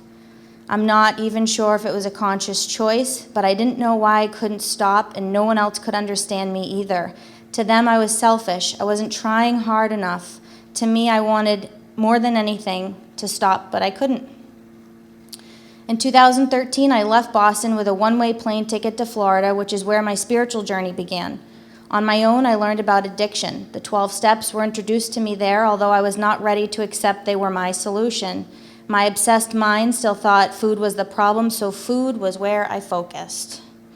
I fell in love with someone there who understood me, and together we tried so hard to fix ourselves. We moved to San Diego to start a life together, and very fortunately, it didn't work out between us. However, things did work out for me, because in San Diego I found magic, real magic. I learned about time and the mind and love. I learned about fear and truth and self-will and energy. I learned about being able to bring yourself to different frequencies by focusing on different things and changing your perspective. Still, I was in over my head in the binging and purging and was very sick. At the advice of the treatment center that had pulled me from my full-time job, I moved home for more treatment and to be near family. I came back here. In November of 2016, I met Patrick, and for the first time in my life, I was ready to take an honest look at myself. For almost 2 decades, I had allowed myself to be a victim of this illness, to fall prey to my own mind, and had to do what it told me to do. But meeting Patrick changed things for me. I became open-minded. I was ready to do anything to get better, because I knew if I didn't, I'd be running alone for the rest of my life from treatment center to treatment center, searching for something that had been inside me all along. When I found Overeaters Anonymous, I began hearing the messages I know in my heart to be true. I found a sponsor named Denise who shared her experience with me and gave me hope. If she was once in my place and recovered, then I could too. She loved me from the beginning and taught me through the 12-step method. She reconnected me to the God of my understanding and gave me back my grip to hold on to so I could let go of the food. Do I consider myself recovered? Nope. And I will stand here today and say I hate that word. It makes it sound more like I did it, not I'm doing it. But today I know how to manage my disease, one day at a time. I wrote something for today, and I spent a bunch of days on it, but I'm just going to kind of wing it. I want to first start off, though, by talking about my definition of recovery. I do have some notes, though. My definition of recovery today is managing my symptoms one day at a time. And what am I managing? This is my first time being in front of a group where there are probably people in this room that have never suffered from or in recovery from an eating disorder. So I thought of a couple different metaphors I could use today. Landed on one of them. You guys can laugh if you want to. But I want you to close your eyes and imagine you're on a highway driving, and it's one of those highways where the exits are 10 miles apart, and you have to pee really bad. All right? Like bad. Like it's hurting bad. All right? And the people in the car around you, their conversation, you can't hear it anymore. You're irritable. You're uncomfortable. You can't focus on anything else. So your driving becomes reckless. You start speeding up. You need relief. The people in the car, they start telling you how it's affecting them. Doesn't matter. You need that relief. That's how I felt for 15 years of my life. Couldn't concentrate on anyone else going around me. I needed relief. That's how it was. But treatment. I really want to talk about treatment today because I'm an advocate for treatment. Treatment is the foundation of getting well. At least for me it was. Treatment gave me a food plan and proper nutrition that I still fall back on today when I'm feeling shaky and not intuitively eating. It helped me and gave me a safe place to try new medications for other disorders that I was suffering from. And it allowed me to talk openly about feelings that I kept down because I was afraid. I was afraid of feeling gross talking about the behavior that I had with food because it wasn't normal. But I get asked this question all the time, and I wanted to bring it up here is, but why didn't treatment work for me, right? I kept going back, but it wasn't working.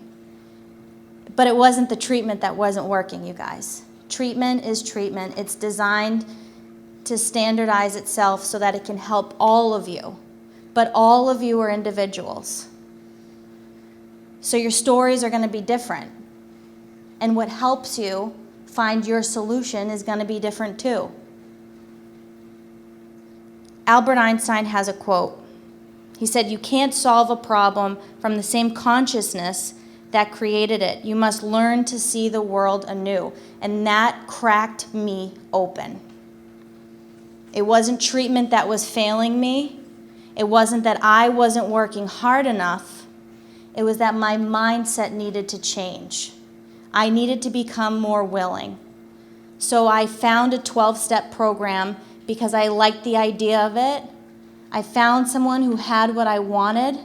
I asked her how to do it, and I did what she told me to do. How is today different than sitting in the seat that I was in when I was here in 2016? Today I live in decision and in action, not intention. For 15 years of my life, I intended to get well. My intention was there. I thought recovery was going to be the end of that voice in my head. I thought I was going to be able to eat like a normal person. I thought it was glitter and rainbows and unicorns, and I was going to feel normal, right? What's normal? But that's not it. Recovery is learning how to deal with all the outside forces, how to deal with the inside forces, and manage your life. Those voices aren't as loud as they were before. I can turn them down now, and I can act differently. I can be terrified to eat my breakfast for the fear of gaining weight and eat it anyway. And that's what I do today. I don't let my mind run the show anymore, because there's brain and then there's mind, right? And mind can overcome brain. You can be a spectator of your thoughts. You can take action. That made all the difference for me. And also getting out of self. My sponsor had an idea that she shared with me one time, and it was sort of that watch pot never boils method. And it's this: if your focus on recovery is healing yourself and that's what you're obsessed with and that's the only thing you think about, it's when you back up and get out of yourself and start participating in the world again that makes the difference. Helping others is what keeps me strong today. It's why I'm here. It's why I dragged my fiance here this morning too, because we need each other. So speak up, find a solution that works for you. Ask someone in recovery how they did it. I'm a sponsor now. I sponsor girls who sponsor other girls. I'm a grand sponsor now. Find someone who says that they have recovery and you can tell they glow. They glow. Ask them how they did it and just start following in action. Thank you.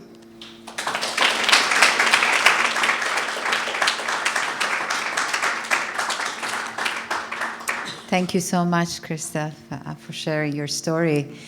So the last speaker we have, I guess I won't say recovered, I will say in recovery. Okay, here you go, I learned.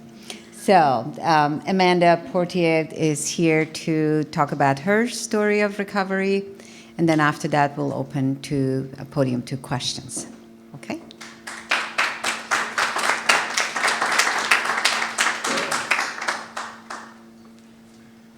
Hi, everyone. Thanks so much. I first just want to say that I'm so honored to be here, but I just was invited last evening and put this together at like 11 o'clock. So I know I have a couple tough acts to follow, but hopefully you'll find some value in what I have to say today. It is so surreal to be here. So let me get started. So I'm so grateful for the opportunity to share my story with you all today. A little more than 10 years ago, my dad picked me up from work in the South End. I was working at the South End Head Start at the time, and brought me here for my initial intake.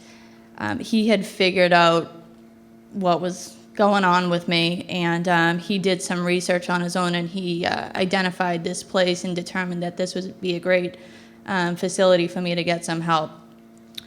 At the time, I was 23 years old, and I looked like I had everything together. I was fooling a lot of people. I had money. I was working. I had graduated from college a year prior from Salem State, got a social work degree. I was working in my field full-time. I was working part-time at the gym, probably not the best place I should have been at. And I had my own apartment, I had my own car, I was completely on my own. I had a very active social life and a lot of friends. However, I had a big secret. On the inside, I was broken. I hated myself. And I had a void that seemed could never be filled. I was struggling with bulimia, anorexia, and I was addicted to laxatives. I had 0 hunger cues, and I was physically and just mentally so sick. My disorder started as an interest in exercise and fitness that eventually became obsessive, and then it ended up controlling every aspect of my life.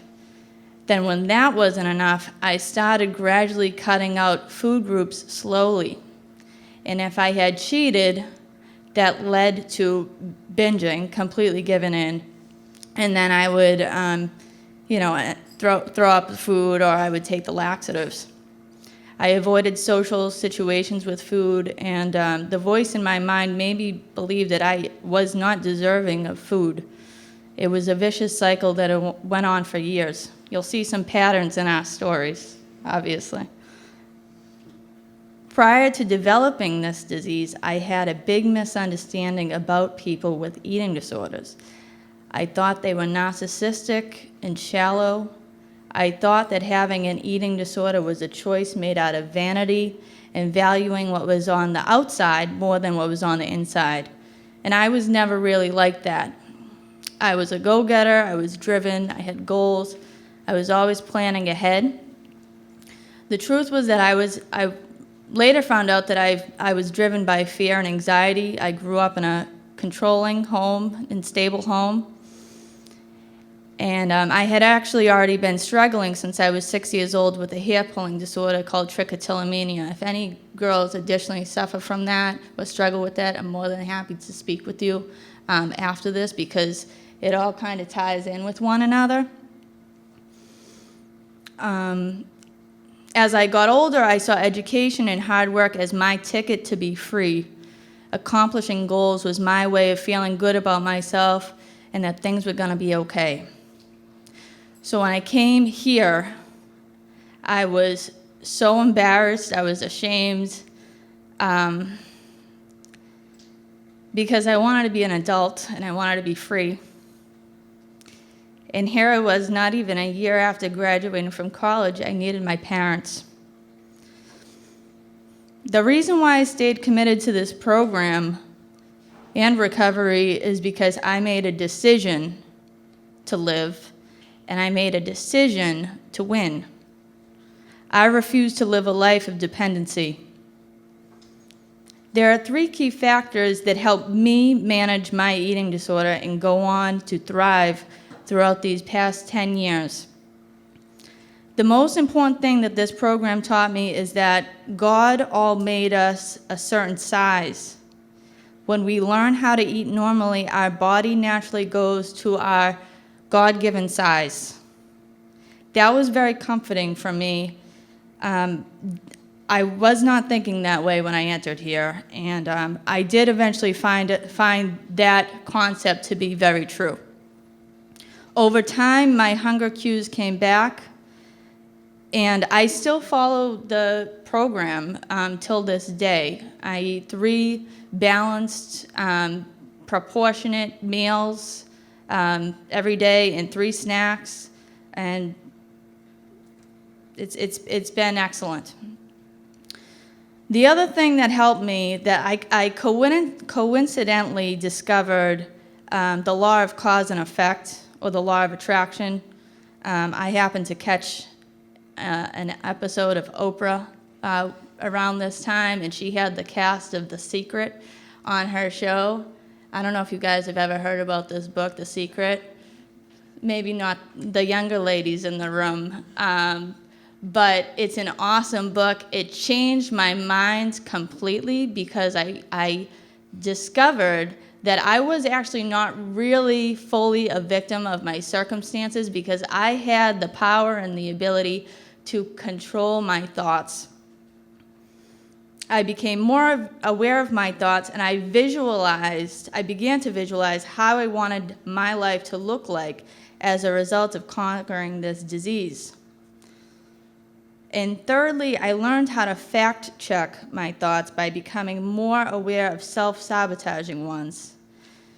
See, when you have an eating disorder, you have an annoying, I know I don't have to tell you guys this, you have an annoying and persistent voice that will not let up.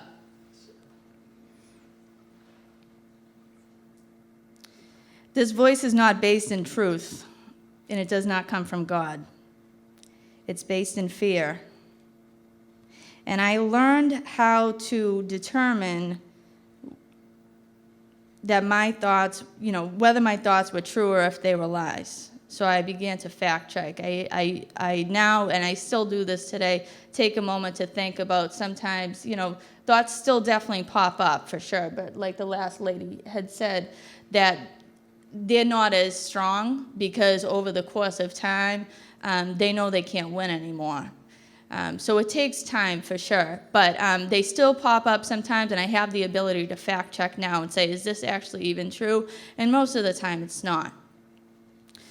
One year I entered this program, I was engaged, and I was pregnant with Gabriel. First child, Layla.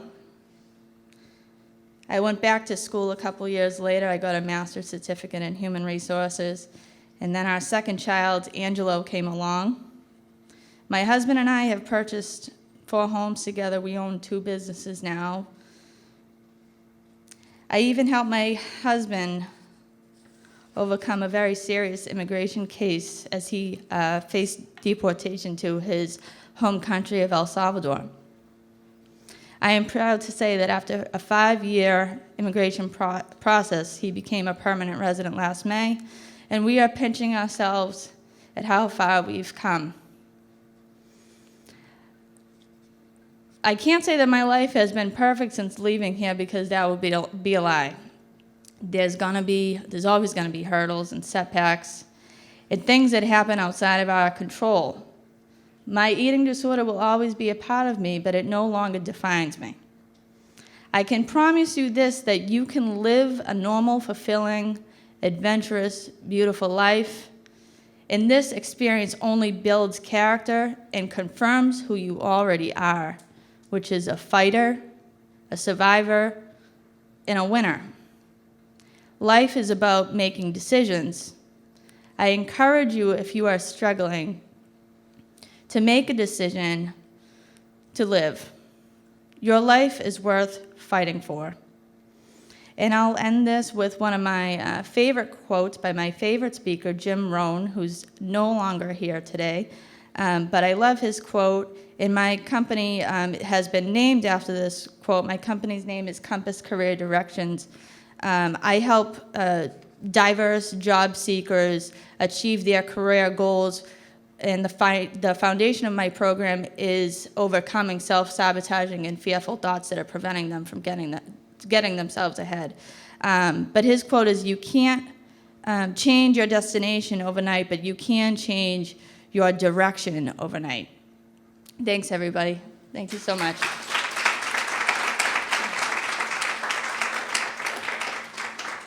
Thank you so much. What an empowering speech. And I also want to thank you for doing this on a short notice. This is, you had called me, I think, a couple months ago, and we like to bring recovery speakers to the center. It gives hope and inspiration.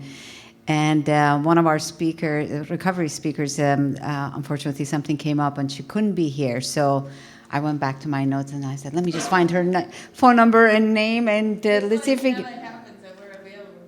this is so.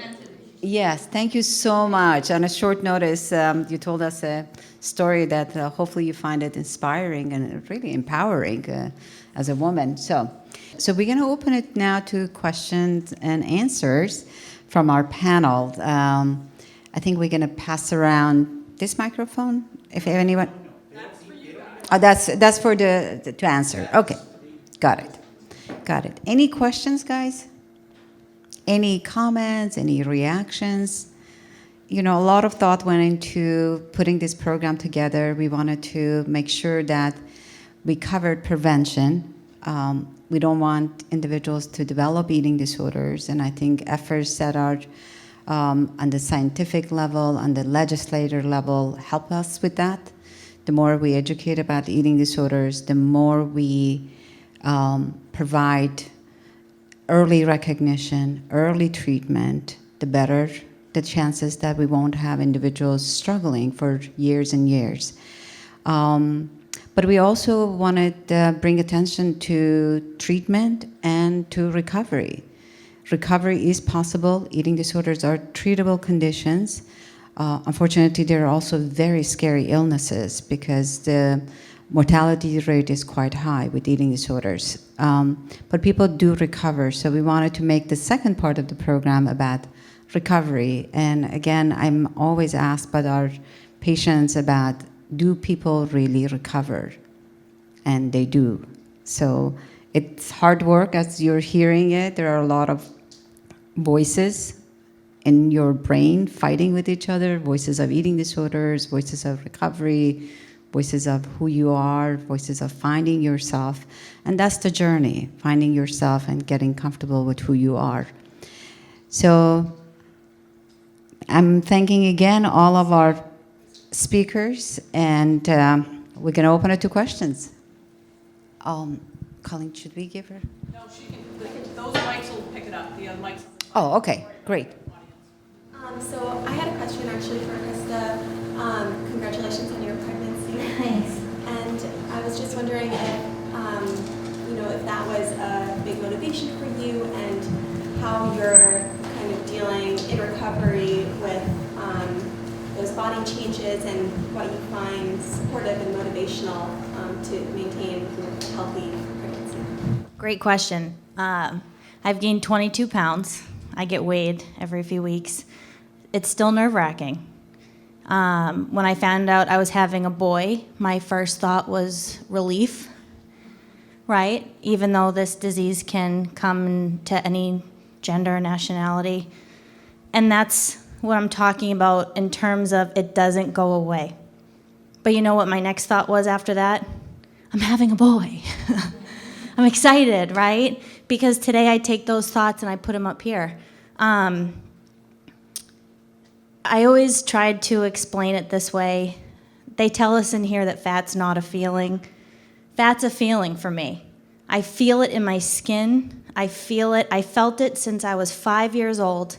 I used to wear these big vests that my family used to make fun of me when I was 5 because I didn't like the fabric on my stomach. It doesn't go away. But as you properly feed yourself and as your brain and mind heal with the work that you do, it just goes like this. And in being pregnant in recovery, first of all, I wasn't able to get pregnant before I lost my period for years. So the fact that I am pregnant just shows you that the body and mind do heal. But I'm in recovery either way. I was lucky. I was in recovery before we got pregnant. So I just continue doing what I'm doing. I do what I'm afraid of, and I do the next best thing for me and the baby. Thank you.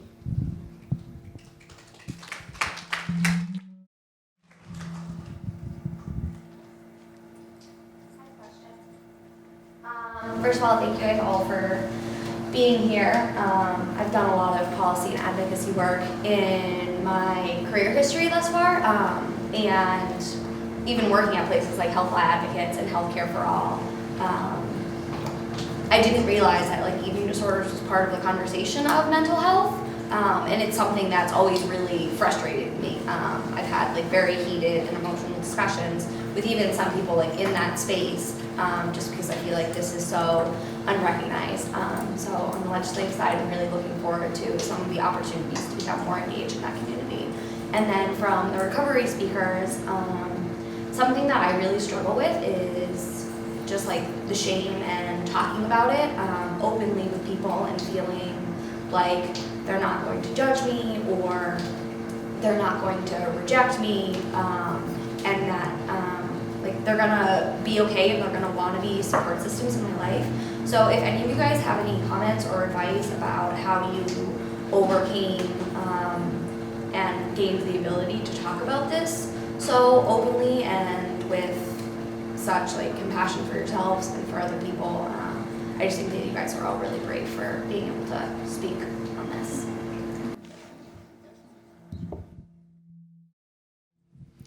So I have traveled to elementary, middle schools, and high schools, and one of the scariest things was talking about my behaviors, especially with binge eating, and describing those feelings that I had and describing the things that I did was really embarrassing to me at first. And I think that the more I talked about it and the more I realized I was helping people, the easier it got. So that first time that I talked about how much I ate and how it was uncontrollable and how I would exercise for hours and hours and how I didn't have any friends anymore and I wouldn't go out, and how I just became so depressed.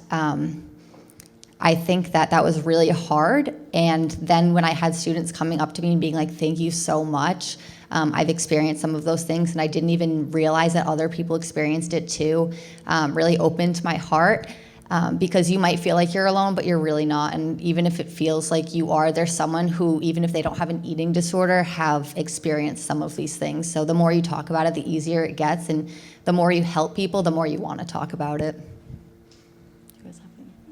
Yeah, sure.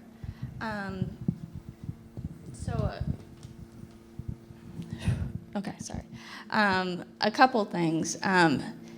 This is something that I've learned as I've gotten older, but the truth sets us free.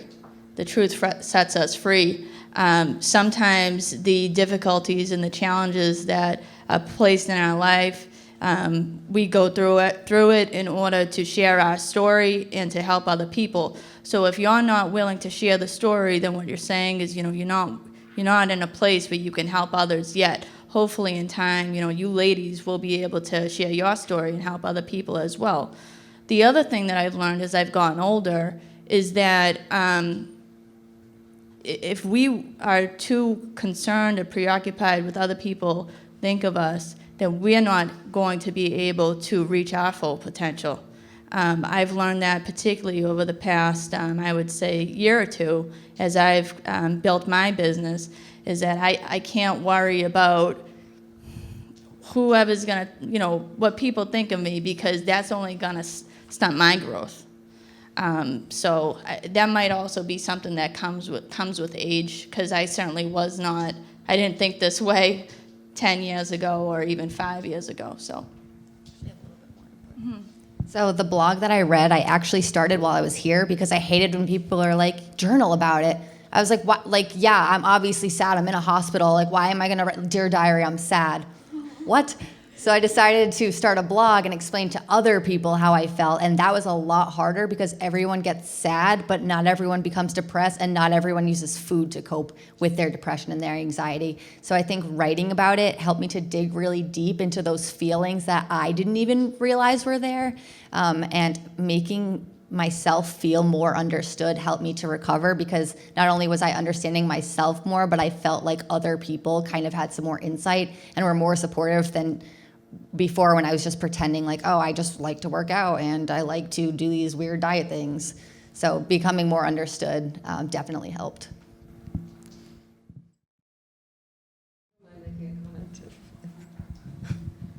First of all, I would like to thank the three of you for sharing your stories. I think they're all three amazing. And I would just encourage you to come forward perhaps on Lobby Day and again share your stories, or even in front of in front of a committee, and we still have one bill to be heard, because lots of people don't really understand what an eating disorder is. And I know, and again, as I mentioned, everybody in the legislature is, very busy with their own pieces of legislation, and we're really pushing forward many different really good things.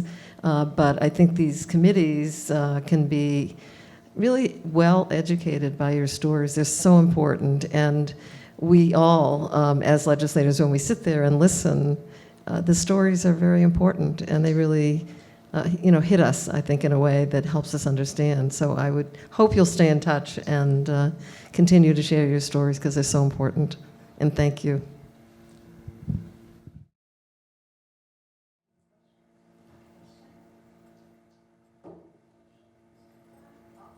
I will just say that you are all really heroic people with your recovery stories and with the advocacy work.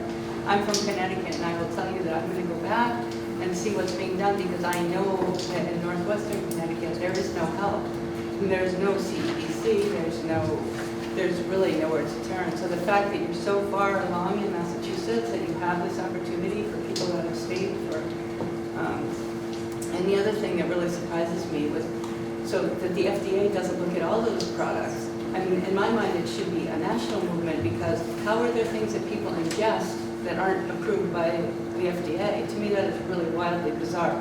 I thought it was cosmetics. I know those are under-regulated, but the fact that people ingest things, children in particular, but also adults, to me is really a lapse in government oversight, trying to keep the profits under control. To me, that is one of the big roles of government, is to make sure that the greed and the profit making doesn't get out of hand. And this looks like an example where you could come together with other groups, the diet pills, but all these things that people ingest that seem to just go out on the market and people make billions of dollars, and the harm, is basically invisible. So, thank you. It's don't point the microphone in the direction of the speaker. Okay, I'm going to lean this way, so I'm further from that. Thank you for coming up all the way from Connecticut to join us today and for your work there. You actually have a champion in Connecticut, Senator Richard Blumenthal, in Congress. Just a week ago, he did a big press conference and was looking for locals in Connecticut, so maybe in the future you'd be able to team up with him. I can put you in touch with his office. We're working with him on the federal level to get better enforcement by the Federal Trade Commission, because there's a federal agency that is responsible for making sure they're not being deceptive on the packages, the dietary supplements and other products. So when they're promising all kinds of changes in your life or losing 50 pounds or whatever, all of that, the Federal Trade Commission should be coming down on them. Now, it was in 1994, which for many of you is unfathomably a long time ago, which is how long this problem has been going on.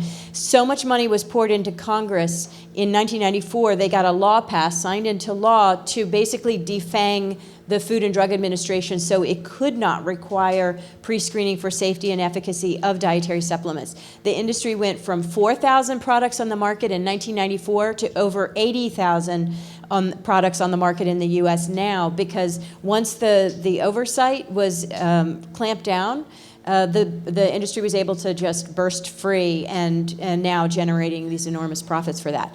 There's a lot of interest on the federal level, but we also work on the state and city level, because in the way the U.S. is set up is often you can get public health and innovative type policy solutions on a lower level, that is at the city or state level, and then you get it in another city or state, and another city and state, and then you can start to create a movement. So we want to work in Connecticut and have some colleagues there. Let's talk afterwards. And we also are working in California and in New York State and other places, because once we can get some momentum, starting with Massachusetts right here, you're seeing the engine of all of this right here, starting in Massachusetts, but we can get some real momentum with other states, we will be able to make change in this. So thank you for that. And we definitely, I want to talk afterwards also for sure. Yeah. I actually think I really like the aspect that you brought up about educating people as well, because it doesn't just affect people with eating disorders. I actually know someone who was kicked off the football team at Brown because they were using a pre-workout and it was laced with Winstrol, which is a really serious steroid. So I think that if people knew these things, and with more advocacy we can learn more, that more people will be aware of what they're actually ingesting. Absolutely. Absolutely. I love the work that they're doing to make the outside forces. You know, having diet pills obviously stare you in the face, social media. There's a lot of outside forces that influence eating disorders. If I were to make a list of my triggers, it would be from here to California. If I were to make that list tomorrow, it'd be from here to California with completely different things on it. Eating disorders are complex. They're weird. We can't even figure them out, and they're in our own mind. What I think is important to focus on is helping society fix their problems, but also figuring out a way to dance in the rain, right? The rain isn't going to go away overnight. The diet pills, the supplements, they're not going to disappear overnight. These people are working very hard to make that happen. It's going to take time, and we can help them do that. But in the meantime, focus on becoming a person that can walk by those supplements. I do it every time I go into CVS.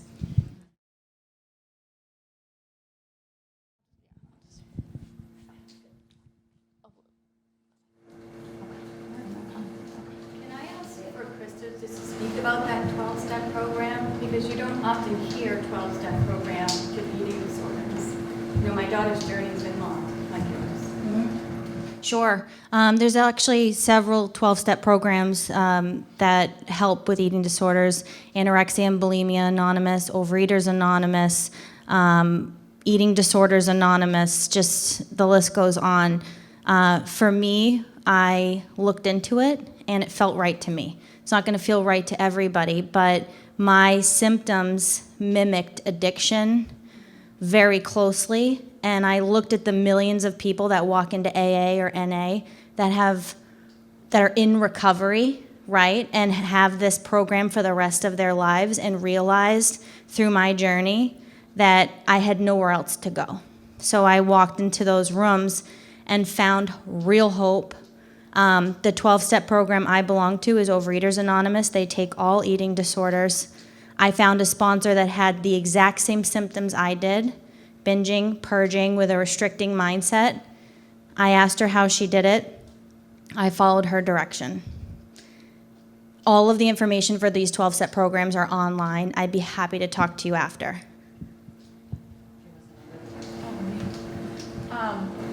Thank you for coming. I was wondering how you dealt with exercise addiction.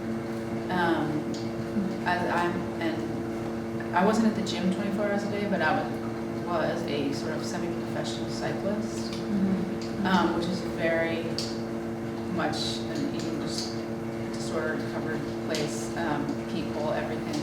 And everyone's telling me now, well, you can't do that anymore. Like bikes are your heroin, and you know, you're a drug addict. You can't do it anymore. And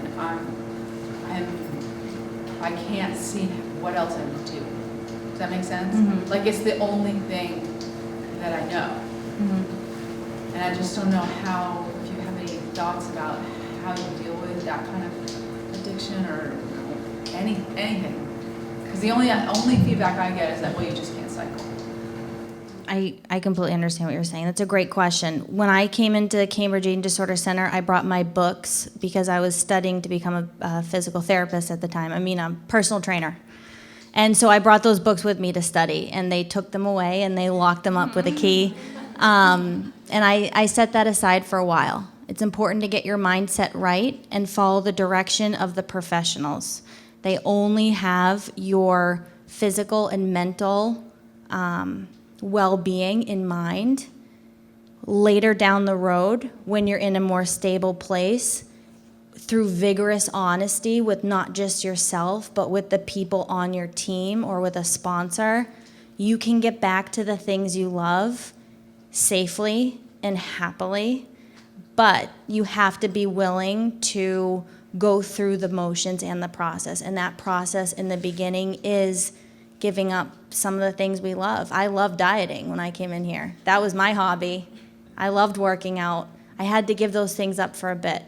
Now today, I exercise moderately and happily, and I eat intuitively, but I also still fall back on my meal plan. So it's a process. I struggled with exercise addiction for a while. And that first time that I went back to the gym was so stressful. And I had to really stay honest with myself and ask myself if I was there because I wanted to be there or if I was there because I had to be there. And I still do that every time I work out today. I ask myself, do I actually want to do this or do I have to do this? And if I find myself telling myself I have to be there, I go home. It's telling yourself that that there's a difference between a want and something that your brain is forcing you to do, and staying honest with yourself and letting your brain know that it's not going to control you anymore. And it was really hard for me. I've been a dancer since I was 2, so not moving at all was so against everything my body was used to. And I'd actually given up dance for a year while I was struggling with my eating disorder because I just wanted to be at the gym all day, just exercising and burning calories. So I actually lost some of that passion, and being able to get back into it because it was something I loved rather than because it was movement and a way to exercise was so empowering to me. So I think that the best part about taking off time is that when you get back into it and realize that you're doing it because you love it, not because you're controlling something about yourself, just makes you feel so good, and it's such a relief. What do you do with all that time then? Find other things you love. It's really exciting. What if you don't know? What if you have no other loves? So my story, there's a lot of similarities because how I developed my eating disorder was that I became obsessive with exercising, and I was doing bodybuilding. I was in the fitness world, and that was like my life. That was my identity. That's how actually people knew me. I was also working in the gym for a couple of years, actually in college as well. I haven't stepped in a gym, I don't think, since I left here. I don't go to the gym anymore. But what I do, I have found other things that I do now to fill that void. It's all about the intention. when I do exercising now, which is usually a brisk walk, I don't run anymore, I don't do any of that. The intention is different now. I'm not exercising to lose weight or stay fit. It's more of a spiritual thing for me. It's time with myself. It's going to the beach. It's going to the lake, taking a nice walk. So, it can be scary to visualize your life without having that, but you also can make room for other things. It's okay if you don't know what those are yet, but that's the exciting thing about this is like, oh, what's going to come my way? So just allow yourself to have that time, and I'm sure you're going to figure some other fun things to do. So in my blog post, I actually wrote, how does one spend a full 24 hours without compulsions and behaviors directing every move? So I know exactly how you feel.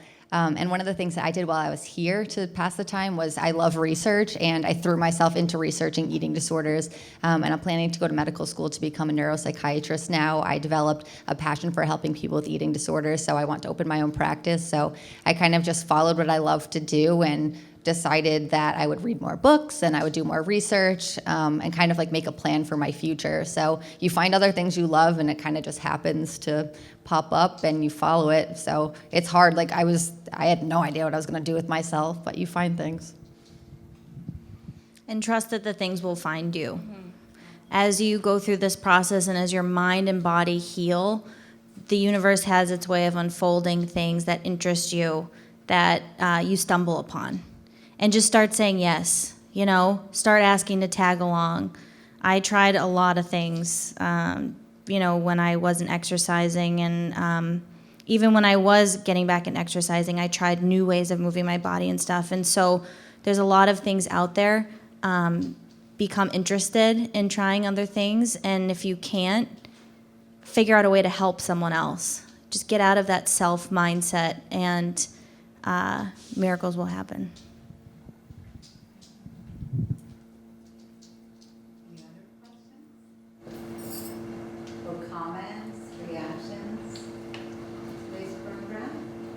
Thank you. Yeah, pretty much. Thank you. Any advice you would give to parents? We have a few parents here who always have really good intentions in terms of trying to understand eating disorders, trying to help.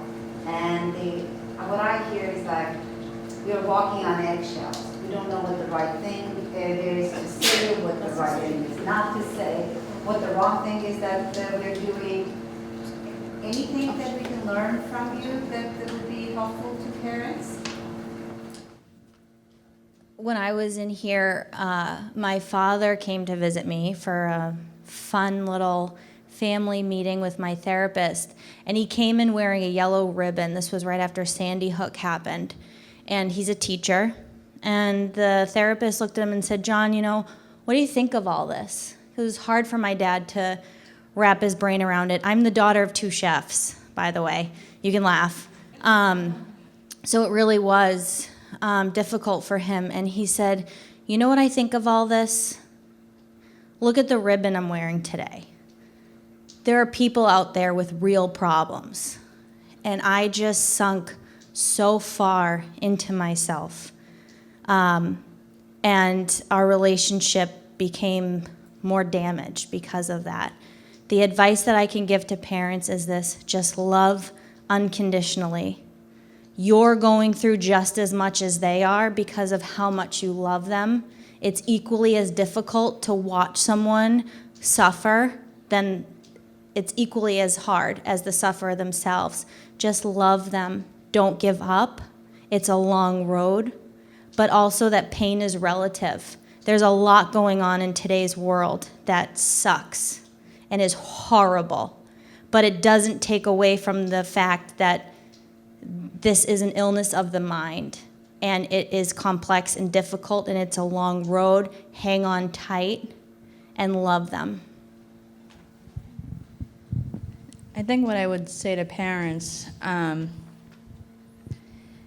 is that this is a disease, and this is very much like an addiction, and just like other addictions, like drug addictions and alcoholism, the individual, the child, the young lady or young male, they need to be willing really to accept help. That can be, I think, difficult and maybe not the most comforting message, but they really do need to be willing to help. There's certain questions as well that I'm sure that you've already learned that don't help, and they cause a reaction from the patient out of anger and frustration. They may not feel supported or understood. So it's really important to get educated about what sorts of questions and how's the best way to check in with your child, so that they don't feel like they're being scrutinized or judged or misunderstood. I'm not sure if that's helpful, but that's, I guess, my best advice. I also just wanted to say too, probably the best thing you can do for your child if they're suffering is get yourself help. Al-Anon is an incredible program for parents of people that are addicted to drugs and alcohol, but if you go in there, just replace drugs and alcohol with an eating disorder, and it's the same exact message. Being well yourself and being detached emotionally a bit from the problem can really make a difference, because the sufferer then doesn't have to worry about you suffering, worrying about them suffering. It's a vicious cycle. So everyone in the family getting the help that they individually need creates a well family. Like I said, I volunteered for the National Eating Disorder Association Helpline's remote chat. And you can call or you can click to chat, and they have toolkits for parents. So there's a lot of information on that website as well. You can look it up yourself. You can ask a helpline agent and they'll direct you to the resources. There's a forum, and they can give you support groups, treatment options, a bunch of different things. And it's really helpful for people who kind of feel lost.